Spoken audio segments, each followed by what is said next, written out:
We need to solve these tasks using the principled new technological level, using achievements in AI and robotics, other tools aimed at increasing the productivity of labor.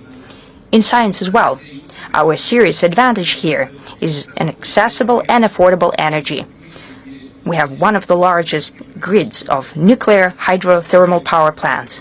That allows us to build factories in many regions of our country, and naturally we need to do that with respecting the most stringent environmental norms, using modern, environmentally friendly solutions. The spheres that I'm mentioning here are complex and of utmost importance. Therefore, in the sphere of new materials and chemistry, this year we've launched a new national project of technological leadership. The federal budget alone for the implementation from 2025 till 2030 earmarks about 170 billion rubles. Simultaneously, the investments of the companies of the real sector in the economy might stand at about 1 trillion rubles, and I think that's very realistic. I've talked to the owners and leaders of the companies, and they have very ambitious plans. I like this sentiment. We'll support them in their strive, and we'll fine-tune the mechanisms of supporting of private investment, including in R&D. I've mentioned many times that external issues and sanctions, with all the challenges and complexities for us, have played an important role of an incentive. Russian companies now turn more and more often to our scientists, and they receive the consultations from them.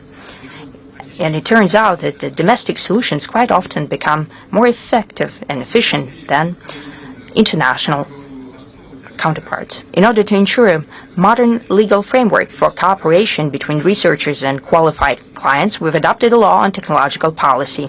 It will enter into force in the summer of this year.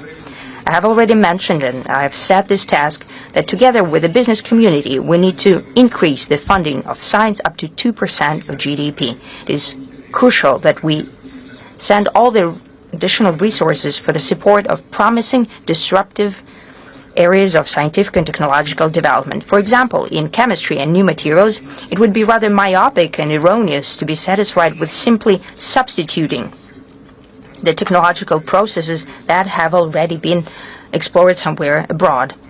It is naturally quite important. We need to keep in mind all the achievements and to make use of them, but we need to develop our own platforms. Right now, we're looking at the exhibition. My colleagues promised me that they will show me our progress. As we have agreed, in December last year, during the Council for Strategic Development National Projects, we need to shape plans in key dimensions that will ensure the predominance of the country in chemistry and modern material sciences as well. It's important to define the lead scientific organizations that will take on the responsibility for conducting fundamental research, companies that are to introduce the technologies of the future, and fine-tune the talent training in chemistry for the tasks of technological leadership at all educational levels, starting with school, ending with universities. Unfortunately, the number of chemistry teachers in school is going down, and the number of students who are choosing chemistry as their major is going down as well. As for the number of chemistry teachers who are older than 65 is increasing. We need at what's happening in universities and institutions. I would like to ask you for maximum engagement. The Russian Academy of Sciences, entrepreneurs, professional, scientific, and educational community. It's important that you continue to act in concert as true partners, and you to be aware of responsibility for results. The implementation of all national projects of technological development hinge on that. Our plans to develop Siberia, the Arctic, and the Far East, all regions of the country, and naturally solving the tasks in security and improving the quality of life of people.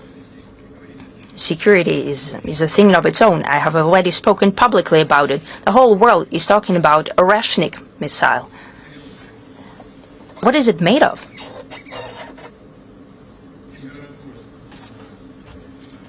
The temperature on the payload is about the temperature of on the surface of the sun. We have to be conscious of that. Starting with the 1980s, some gliding block technologies were being developed. It's called Vanguard today. It has comparable temperatures on the warhead, a bit less than the surface of the sun. We were thinking about that back in the 80s, but it couldn't be done because there were no materials for it. That was the issue. It's flying and it's melting like ice cream. But this signal for homing is still coming through. That's the result of materialist science. Back in the day, for no apparent reason, our joint agreements on MS 21300, all the opportunities were closed down at that for wind. Yes, we had to postpone the project, but still we developed our own wind technologies with our own heads and minds, and we need to do that in all other dimensions as well, and to work constructively together. I'd like to ask the government to think about the way we could regulate the interaction between our enterprises and enterprises of our competitors in order to ensure certain advantages for our national producers. Yes, as part of the WTO system, but still, there were certain hindrances were created for us, and so we can regulate that. For those who would like to come back to our markets, creating the advantages for our own producers. We need to do that, fine-tune that, but it needs to be done. I see that Minister Mantrov is here and in agreement. He's not in agreement. Well, we've spoken about it, just like in agriculture. When agri-producers were begging us, don't let anyone in our market. We'll do it all ourselves, except for bananas, naturally. But now they're producing bananas as well. Costly, but still. But as for industrial production, we need to think it through and treat it with great attention, not to lose the potential that has been created by our ill-wishers who introduced sanctions against us.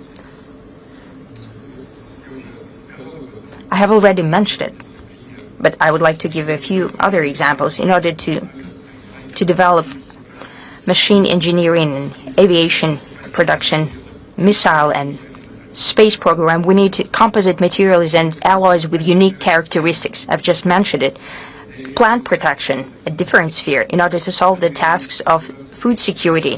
Durable, safe systems for transfer and storage of energy, for UAVs, for new means of transportation, more durable and energy-efficient materials for construction sphere, in order to adapt for climate change, new compounds, biomaterials, and prototypes of organs and tissues of human, in order to introduce breakthrough treatment methods in healthcare.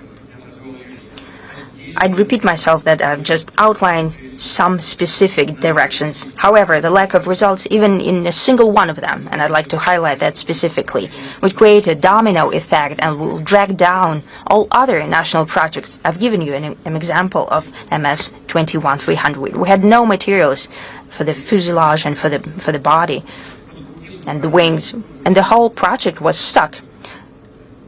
The same applies to other spheres as well. We've seen it all with our own eyes.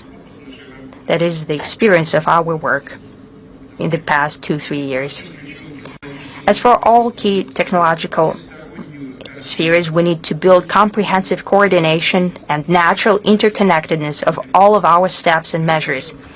And I suggest that we ensure a higher level mechanism for steering technological development. I'd like to ask the government to propose the necessary governance ideas. Colleagues, all our plans to create the solutions for the future in chemistry, material sciences are based on tremendous potential of our scientific and engineering schools. Their traditions were laid back in the Russian Empire. I spoke about the Soviet Union, but the traditions were created in the Russian Empire in the 19th and beginning of the 20th century, and they were developed in the Soviet times as well. As I have just said, I'm sure that Mikhail Kovalchuk, we have just met with him and we had some words, and other participants of the plenary session will tell you about how today the achievements in chemistry and material sciences are multiplying. that were received back in the time of a space and nuclear project. Other research for the energy of the future of thermonuclear fusion, spearheaded by Yevgeny Velihov, and I believe it's necessary to dedicate to the memory of this outstanding thinker and citizen a new grant contest by Russian Scientific Foundation for Leading Scientists. The grant for 5 years will range from 250 million rubles up to 500,000 million rubles. The largest domestic companies will co-finance these grants or be direct clients of disruptive technologies. As for support spheres, they will change annually. This year, I suggest to dedicate this contest to creation of unique materials and products thereof for autonomous sources of energy, propulsion and energy units, as well as for devices and systems for processing of information necessary for development of artificial intelligence as well. It is absolutely apparent that this technology is defining the development of all spheres and is producing a real revolution in chemistry and material science as well. Through introducing artificial intelligence and computer modeling, our country needs, and it's quite realistic, to cut down to 5 to 10 years and in the future to 2 or 3 years the timeline for developing and introducing of new materials. For that, the researchers, engineers should have the necessary data bank about the existing materials and their components. I suggest we build a mechanism for regulation of operations with them, including collection, storage, processing, transfer, and the use of them. I'd like to add that tremendous body of data, breakthrough knowledge about new elements and materials will be received during the research at domestic installations of mega science class. They allow us to study the matter literally at the level of atoms. I'd like to highlight specifically that some facilities in our country, for example, Nika in Dubna or PIK in Leningrad region, are unique, unparalleled. In the nearest future, we plan to conduct the technological launch of yet another powerful installation called SCIF. It will significantly increase the functionality and range of possibilities of Russian research infrastructure. Naturally, we'd like to invite international scientists to work together as well. Leningrad region, where I've traveled several years ago, was the place for work of specialists from Europe, from those countries where the use of nuclear energy was rolled back. Therefore, they rolled back the research in that sphere as well. Here, they were quite happy to work in Russia, and we hope that that will continue. Our door is always open. We're always happy to welcome our friends and colleagues. I'd like to highlight that we understand fully well that open and transparent, equal exchange of information in scientific sphere is one of key factors for strengthening multipolar world. We'll continue to facilitate bringing together efforts of researchers and engineers from the East and the South in order to solve large-scale experimental, theoretical, and naturally practical tasks. BRICS is already a platform for socio-economic development and technological development of the global level. We do not intend to install barriers for a partnership with the Western scientists, and we hope that the Western politicians will understand how detrimental such actions of limitation in cooperation in science and education is. It's important that the global development is just and well balanced. Therefore, we need to ensure further industrial technological progress while decreasing the negative impact for the environment, maintaining the fragile ecosystem of the planet, its fauna and flora. Naturally, we'll take a look at the need to introduce such technologies. In the center of special attention today are breakthrough solutions in genetics, bio and natural-like technologies, as well as creation of materials that mimic the processes in live systems. Overall, we're talking about the shape of a principled new phenomenon, a new reality, bioeconomics. This topic is crucial and key from the point of view of global growth and its quality. I suggest that we dedicate the next Future Technology Forum to the matters of bioeconomy, naturally if colleagues believe it possible and interesting.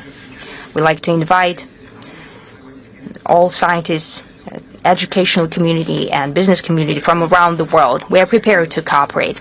Friends, I'm very happy that our country is a place for a frank and meaningful discussion of scientists, engineers, and entrepreneurs. That testifies to the transparency of Russia and our special attention to the matters of scientific and technological development.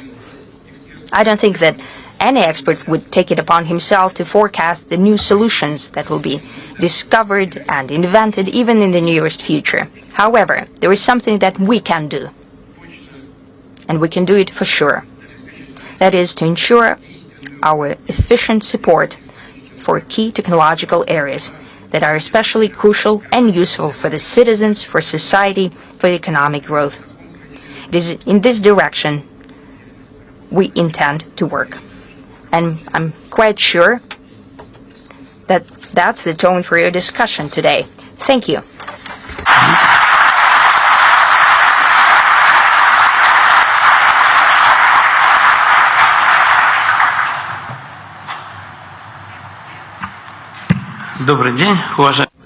Good afternoon, Mr. President, distinguished colleagues. Thank you for this introduction. Mr. President, from the outset, I would like to thank you. We know you're on a very tight schedule, but still you found the time to participate in this forum, which in itself is a testimony to the attitude towards science and technology in our country. So our forum has been elevated to a whole new level. Thank you. Before I give the floor to the other speakers, I would like to say a couple of words. As you're aware, everything in life is material. When the special military operation was declared, it was a reminder to the world that it's material and we are a significant part of that material world. Any human thought arrives in society through material means. If a painter has an idea, then he should put that into practice, make that a reality through a painting or through a sculpture. So through material means, any human thought becomes available to society. So when questions are asked about the priorities, about the development of science, there are two priorities. First, matter, and the second, energy, which is required to build that matter. You know, once I talked to Mr. President, and you said there is another priority, which is soul and intellect, intelligence, and human thoughts. And I think our country has an abundance of all of that, both matter and energy, as well as intellect. If we didn't have that, then we wouldn't have been able to build spacecraft, which is a testimony to our capability. Before I give the floor to a representative of Kurchatov Institute, Vladislav Antipov, I would like to say something. We spoke about nature-like technologies, and this is something you mentioned, Mr. President. We say nature-like, but the very course of life basically resulted in the emergence of these technologies. Our technological world is very simple. We cut everything that is redundant, like we take a tree, we take away everything but the trunk, and then we turn it into hardboard. And it means that basically 80% of matter is not used, whereas nature knows how to save things. You turn one cell into a living being. A seed is turned into a plant. And nature-like technologies follow that logic. The very development of technology has made us come here. We take a laser and create unique things through powder, which is welded together using these nature-like technologies. When I was a student, 90% of articles were about semiconductors, whereas right now 80%, 90% of articles are on life. So biocompatibility and biocompatible materials, that is another priority. I would like to ask you, Vladislav, could you tell us about the priorities and the forecasts and the prospects of the biggest center for materials science? Over to you. Distinguished colleagues, Mr. President, in all times, thanks to materials with specific properties, we've managed to come to the goals we fixed. A very good example is the Soviet space program. A lot of materials had been created. So far, no one has been able to replicate the Buran flight, for which a unique thermal protection based on quartz molecules was developed, and 80% of that was thanks to air, because it's a very good thermal insulator. We managed to protect Buran from temperatures of 1200 degrees. We have other examples like the centrifuges. Not everyone knows that for 30 years you need a centrifuge up and running, and it creates several thousand rotations per minute. So you need composite materials of that. Right now we've got a national program which sets the priorities for the next decades, like nature-like technologies, Arctic, space exploration, clean energy. All of these tasks have to be addressed through developing new materials as well as new technology, as Mr. Kovalchuk has pointed out. Kurchatov Institute is one of the leaders in terms of materials sciences, and we are doing this kind of research. Right now, humanity is entering the era of biological materials. What seemed like science fantasy yesterday is now becoming reality. For regenerative medicine, for other sectors, we create unique things like a framework for a human heart, or a trachea substitute. Right now there are other examples like the gas turbine materials. The most important thing there is the turbine blade, and right now we are working on monocrystal turbine blades. They're basically one single crystal. Thanks to special coating, we managed to make it resist almost 1950 Kelvin. We have built these materials for PD14. Well, let's take a motor gondola, which is 60% carbon and ceramic plastics. This is one of the materials that has been developed thanks to the grants from the government. We also use additive 3D technologies for several elements of the combustion chamber. Also, the 21st century is the era of additive technology. We create new things layer by layer, which was impossible through conventional means. Right now, Kurchatov Institute has a whole series, a whole cluster of these 3D printers, which are used for energy, for cars, for medicine. The efficiency of additive technology can be demonstrated through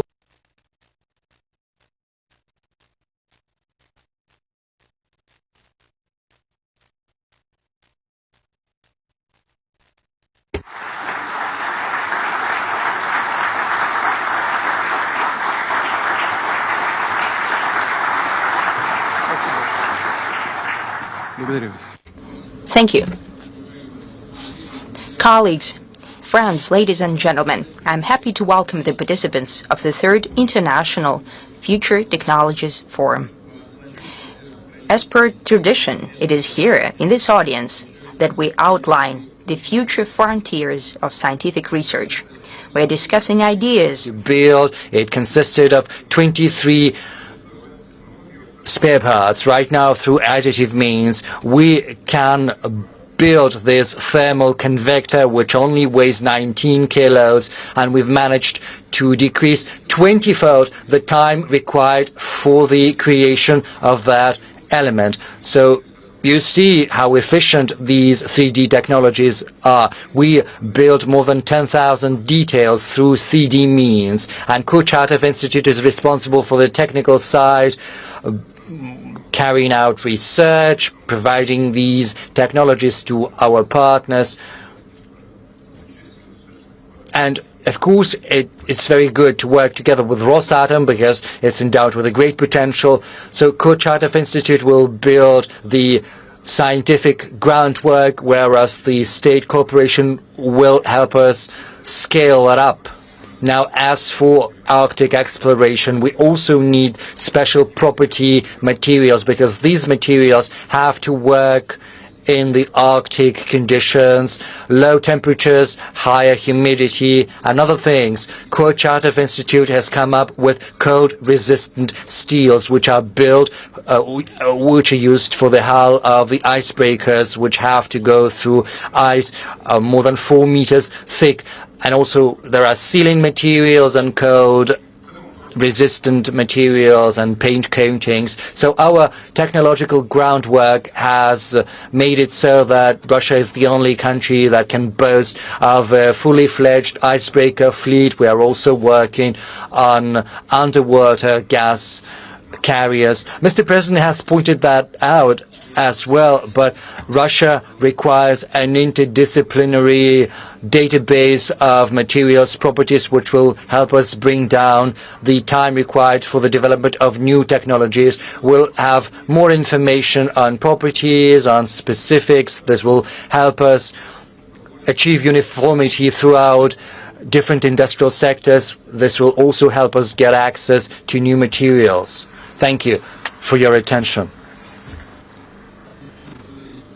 I would like to thank Kurchatov Institute for what you're doing. You have mentioned but a fraction of research you are carrying out, but of course there are many other avenues. It comes as a surprise, but Kurchatov looks into genetics very actively as far as I'm aware. Our colleague has just spoken about that, but maybe some of you might have missed that. Our colleague has spoken about the possibility of developing underwater gas carriers. When a couple of years ago, Minister Mantrov mentioned that in passing to me, I said, nonsense! What about that? What is this nonsense using submarines to transport gas? But Gazprom and Novatek deem that absolutely possible, and they also think that is economically efficient and as well as safe. LNG, immense tankers with liquefied natural gas, which is basically very dangerous. God forbid an explosion happens, but underwater it's absolutely different. And it so happens that it is also profitable, which is incredible. That's the future. And it can be done. So the swift decision-making, as well as the rapid development of new technology, all of that goes up thanks to the use of new technology, thanks to the use of 3D printing, as well as AI. It's impressive. And of course, the Arctic exploration is one of the most important avenues because many countries across the world are willing to work with us on an icebreaker fleet, which is impossible without cutting-edge materials. The same goes for the development of new engines. We still have our work cut out for us. We still need to do a lot. I'm sorry, that's the truth. Our foreign partners have gone ahead of us, and there's much we should catch up with, but it's a challenge we have to live up to. I would hate to say too much, but probably I won't be mistaken if I correct you. You said that the temperature of modern engines for MS-21 reaches more than 1700 degrees centigrade. It's PD-14.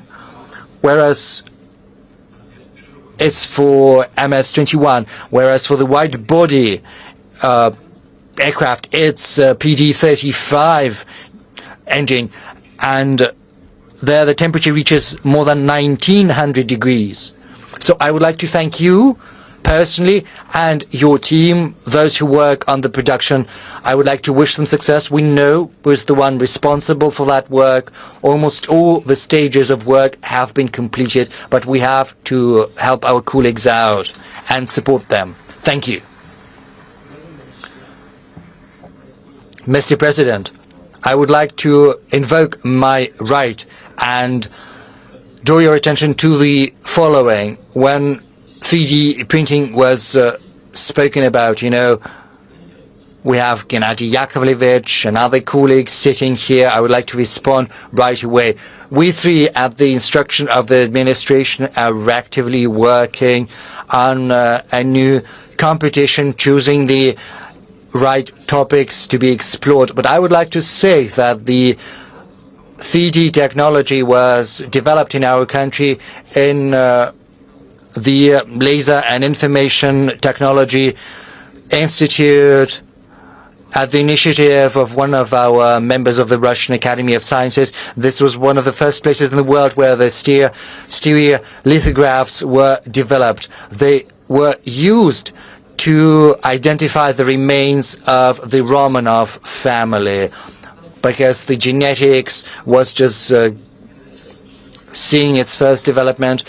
And if you don't mind, Rosatom is working on a machine for these additive technologies. They have enormous capacities and capabilities in the Shatura. Maybe we could build a new center for additive technology. We could band together Rosatom, Kurchatov Institute, and that institute. We could take advantage of that potential which still remains in that institute. But of course, we have to address that question to Alexei. I know that Rosatom and Kurchatov Institute are competing. Either you wanna get on his ground or vice versa, but honestly, I would support anything that involves joining your efforts together, so I would like to ask Alexei to do that. So, it's an instruction, right?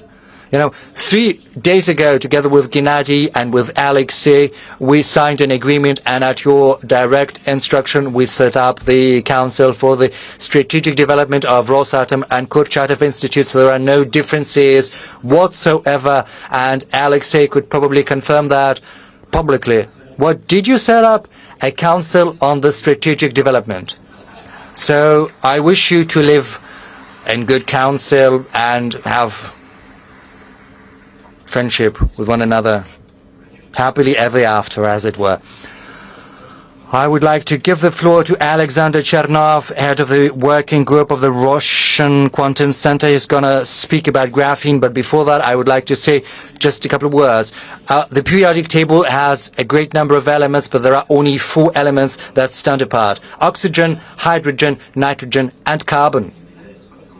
They stand apart due to a number of reasons. First, if you take the biological substance, you'll see that any biological material necessarily contains these 4 elements. Neorganics is simpler, but we are very complex, but we all have these in common. Yes, oxygen, nitrogen, yes, and also money, but that's the next stage. First come these 4 elements, and these 4 elements are unique. Hydrogen and oxygen form together water, but on the other hand, they can turn into a very dangerous gas. Oxygen helps burning because it leads to oxidization, and it also explains aging, whereas nitrogen is involved in explosives as well as fertilizers. Any explosive has a great deal of potential, whereas carbon is a unique material because it can bear the form of a diamond, which is the hardest material. On the other hand, it's a graphite material with a high temperature resistance, and also fullerene as well as graphene. It's kind of a web, and thanks to that, our compatriots have won the Nobel Prize. So it's just one atom thin, right? Yes, but we are making a step forward because there are several layers combined, and that is what you're going to talk about. Yes, Alexander, over to you. Mr. President, distinguished colleagues. Imagine a smartphone that can analyze breathing and identify right away the first symptoms of a disease, or there is a sensor which communicates to you that there is a level of pollution in the environment when you're taking a walk. It might sound unrealistic, but these technologies have already taken off, and the key to those technologies is layer materials. We are building 2D materials using graphene on the platform of our quantum center. Graphene is a crystal of carbon, one atom thin, and thanks to the innovative research on this material in 2010, two of our compatriots won the Nobel Prize. The question begs itself, what else has happened in this field since then? We're working with graphene. We are also working on other 2D materials, just one or several atom thin. We can combine them, fold them, achieving different angles. It's like a construction game. And these new materials have new properties, which, most importantly, can be modified to suit a specific task. In our laboratory, we are pursuing fundamental research. We are basically exploring the physics of these processes.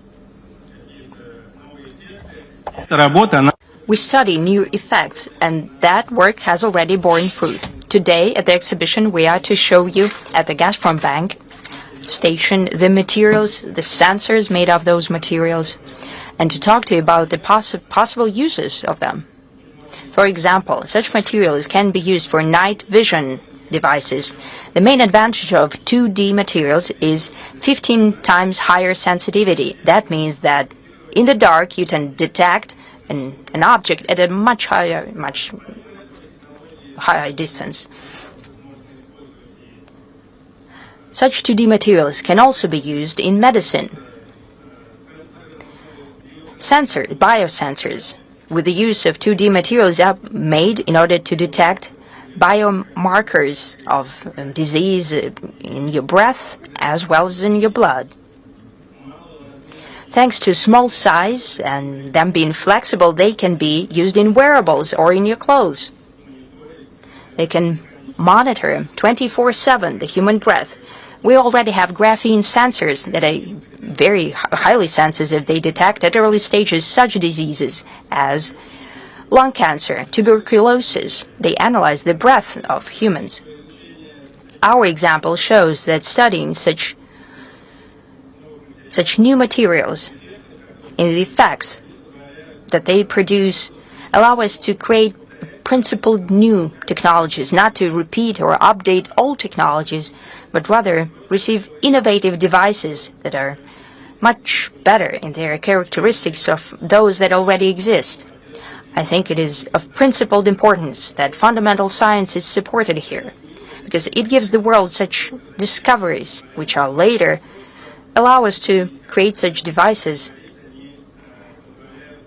As we say, thanks to their unique characteristics, they can help us bypass at the turn everyone, achieve leadership positions, and to have high-tech domestically produced products.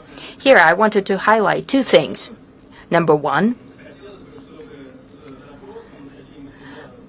we would like to have industrial partners to come to us with their own asks and requests, so they would give us the parameters and materials that they're interested in. I think that way they would sooner receive such devices that could be introduced. I know that some work is being done in that regard. Well, I also wanted to highlight the way this task could be solved. We could create a certain digital platform. I could say it could be a marketplace where scientific teams and industrial clients could meet and try to find common ground. I know that this work is underway, and I hope they get support in the future as well. Number 2, the transition from one unique device to the serial production naturally requires fine-tuning some technological processes. Usually, that happens in a clean area of the university or in a collective use center. In our institute, we have a clean zone. We could assemble the device, then produce the device, and students and research fellows will be very interested in that because they can easily get a diploma written or a PhD on that. However, if you want to move from just one device that has unique qualities and properties that was created in a lab made by a very talented young researcher, that would require to fine-tune and to get in place a whole technological process. I think that this task can be solved. And why I'm talking about it? Because, for example, the Russian Quantum Center and the Moscow Physical and Technical Institute, our colleagues are successful in going that way. However, in the scale of our whole country, this could be done if we create certain platforms where these technological processes could be worked out in collaboration between universities or between a university and an industrial partner. Such centers would help conduct the transfer of technologies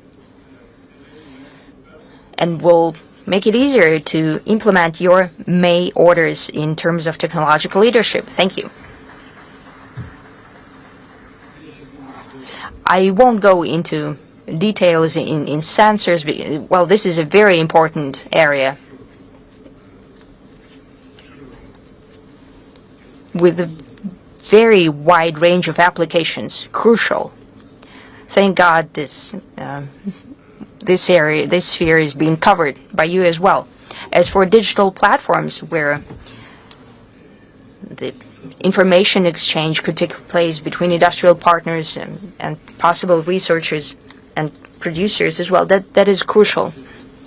That's for sure.